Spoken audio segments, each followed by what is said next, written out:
Doctor ইউনূসকে ধন্যবাদ জানাই, 30,000 কোটি গতবার আনছে, এইবার প্ল্যান নিয়ে গেছে। এ তো কথা কয় কম, কাম করে। আল্লাহ তোরে আরো বরকত দেখতে ইউনূস ভাই, ও কাগা, আল্লাহ তোরে বরকত দেখ। বাটফার কারে কয় চিন্তা কর।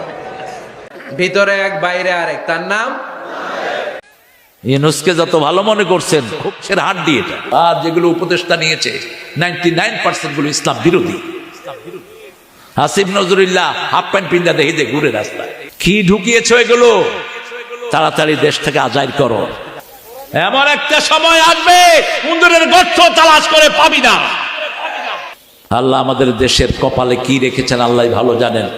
তবে ইসলাম যতদিন আসবে না আমরা শান্ত হব না। সে হলো খাঁটি মুনাফিক। গণতন্ত্র কি হারাম? হ্যাঁ, যেই গণতন্ত্র এখন চলছে এটা হারাম। তিনি ধান্দাবাজ। কথা ঠিক কে জোরে বলেন?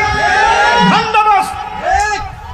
ভিতরে এক বাইরে আরেক, তার নাম কথা কি ক্লিয়ার না ভেজাল আছে?